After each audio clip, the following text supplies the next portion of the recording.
Right, so they love that word ceasefire, don't they? Roll it out, dust it off, stick it on the news ticker, and suddenly we're all supposed to behave like the world's been calmed down, like the grown-ups are in charge and they've sorted out the situation.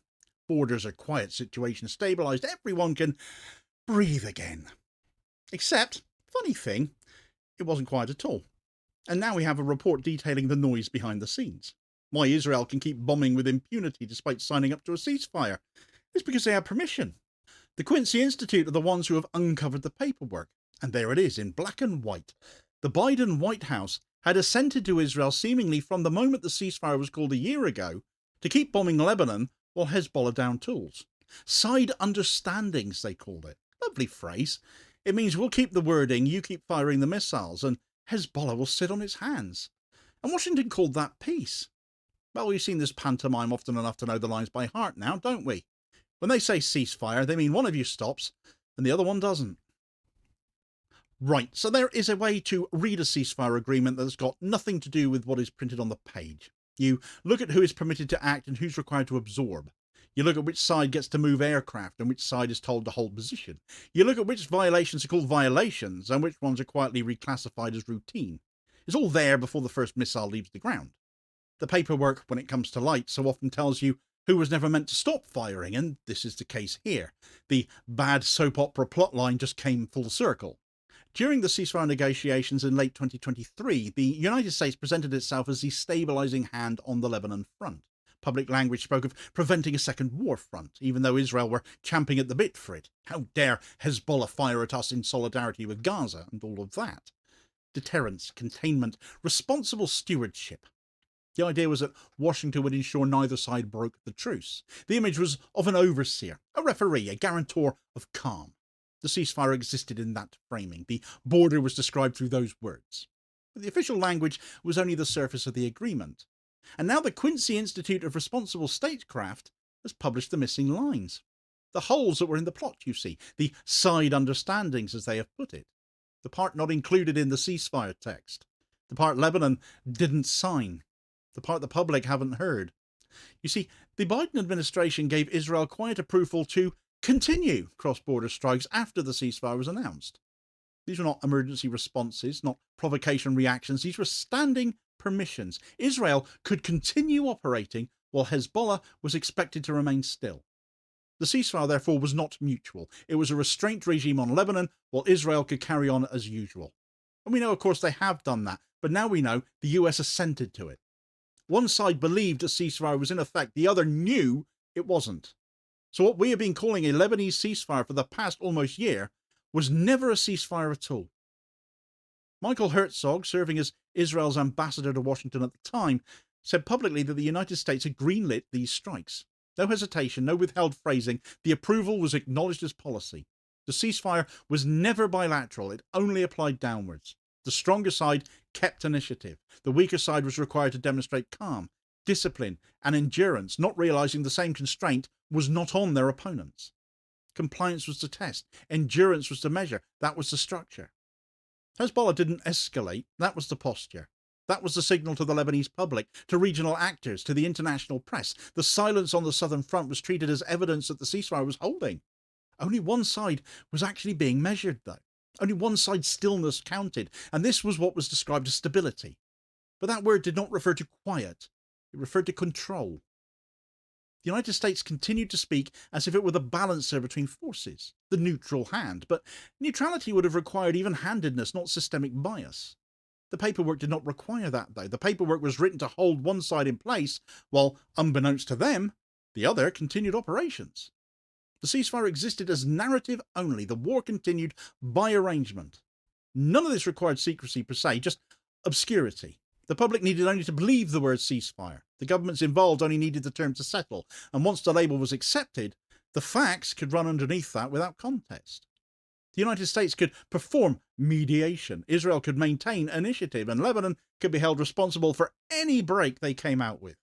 Whilst their complaints that Israel were breaking it repeatedly with impunity fell on deaf ears, as the US protected Israel from any UN Security Council censure and had assented to the strikes that they were very much carrying on committing. The structure held because the language held, though. The same pattern applies to Gaza, actually, as well. We all know about the discussions over a peacekeeping force to administer Gaza now, don't we? The United States and Israel insist that Israel would have authority to approve or veto any state participating in that force, though, which is, of course, ridiculous. The occupying power would get to decide the composition of the so-called stabilising authority, a peacekeeping body selected, shaped and limited by the military force that still holds control of the territory. This was described as post-conflict planning, but it's obviously going to function as continued control and occupation, and we can now point to the Lebanon ceasefire sham as evidence to back up that assertion. Further reports have confirmed that the likes of Turkey and Malaysia have been excluded from being able to take part in that. And the reason for that is not capacity or mandate or legal structure.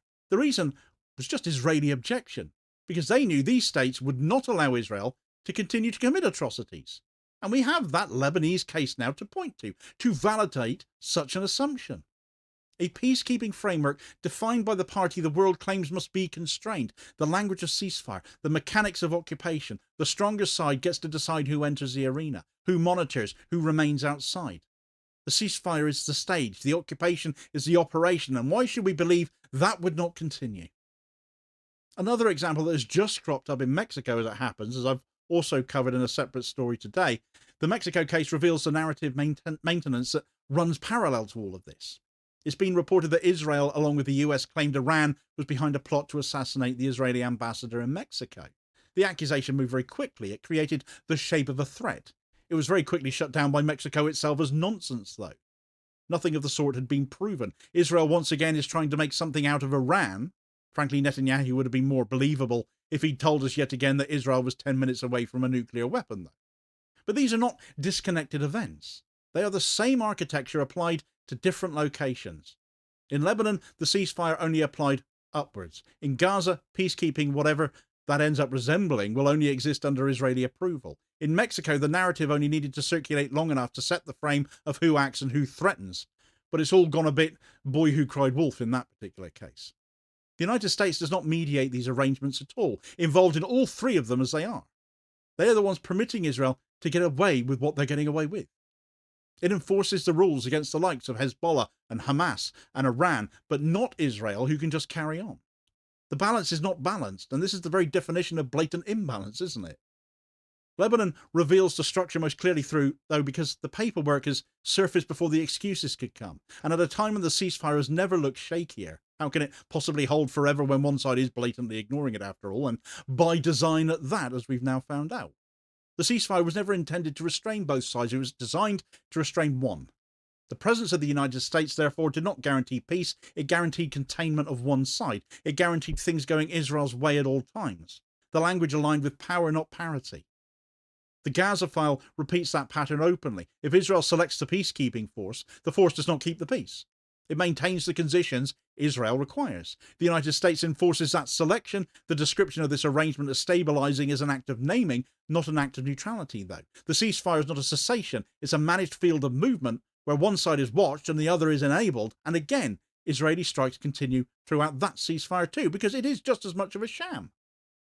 This is not failure. This is structure. This is by design. The Mexico line shows how accusations are used to keep the narrative field primed. The allegation is the movement. The non-confirmation is the silence afterwards. The audience remembers the claim, though the refutation came so fast this time, they're likely to remember that one too. The result, though, is an atmosphere in which Israel acted as preemptor and its opponents exist as assumed instigators. So you have the ceasefire, the peacekeeping, and the narrative layers all serving the same arrangement here. The stronger side moves, the weaker side is monitored. This is the operating logic of US involvement and oversight. The term ceasefire is used to describe a situation in which one side has ceased fire only. Now we know exactly why that is, though. The term peacekeeping is being used to describe a situation in which the occupying power retains approval authority over security forces. The term regional stability is used to describe a situation in which accusations are allowed to circulate and disappear without any evidence or consequence. The language is the mask, the operations are the face. Lebanon did not reveal a break, it revealed the design. The ceasefire didn't collapse, it did not degrade, it did not fail under pressure, it executed exactly as the paperwork arranged for it to do. One side held, one side acted. The United States supervised, That was the model. That's the system. That's the mechanism that will repeat wherever the United States claims to mediate peace, and certainly where it applies to Israel against someone else. There will be calls to describe this in terms of geopolitics, strategy, influence zones, deterrence doctrines. But the structure is simple enough to state without any of that distance. One side fires, one side holds. The United States guarantees that division remains. The ceasefire is not the pause. The ceasefire is a performance of the pause, while the stronger side very much continues to act.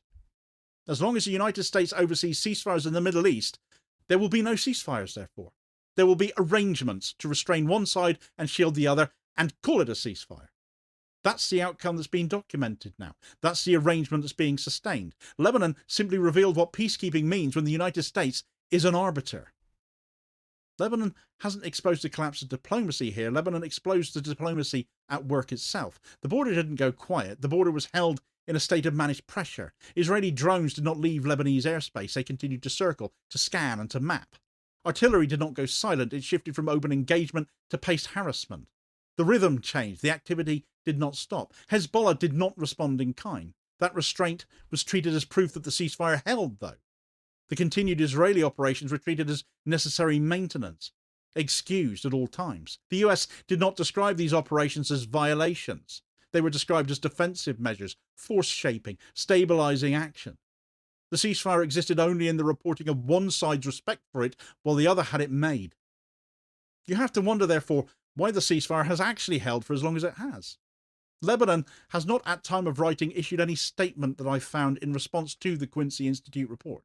There's nothing official on record acknowledging these side understandings as yet. There's nothing confirming awareness of them at the time they were made either. What exists is the public posture. Lebanon treated the ceasefire as real, Hezbollah have held that line, and the border situation continued to be described as contained. That's a matter of record. That is what can be verified. Hezbollah's restraint is also a matter of record. No major retaliatory escalation, no opening of a second front, no attempt to break the ceasefire framework publicly. Hezbollah haven't broken the ceasefire, but that's the point. You can see it in the statements, the briefings, the lack of escalation on the ground. No grandstanding, no look at us, just silence and held fire. Ceasefire was respected. The fact is on record. Hezbollah stopped, Israel didn't, and the United States had already signed off on that imbalance. The reason anyone thought the ceasefire was mutual is because the paperwork wasn't visible at that time. Now the Quincy Institute has put it all in front of us. This has been back with the Israeli confirmation of Michael Herzog. That's when the shape of this became obvious. The ceasefire has never actually been breached. This is literally how it was built. And once you see the structure, you stop repeating the word. You stop playing along with the pretense. You look at who was told to stay still and who wasn't, and you can judge accordingly. There is no ceasefire between Lebanon and Israel, and it seems reasonable to conclude, therefore, that there never really was. Information that Israel probably wished hadn't got out has a habit of doing just that this week as it happens. There's another example of this has cropped up in relation to Israel's propaganda attempts on the world too. They've tried to fix AI in their favour, and it's not worked out so well for them because, well, the AI itself saw their tricks in its own code. Well, the media never used to work that way, did it? Time Israel caught up with the times, perhaps. We get all the details of that story here. Please do also hit like, share and subscribe if you haven't done so already, so as to ensure you don't miss out on all new daily content, as well as spreading the word and helping to support the channel at the same time, which is very much appreciated. Holding power to account for ordinary working class people. I'll hopefully catch you on the next one. Cheers, folks.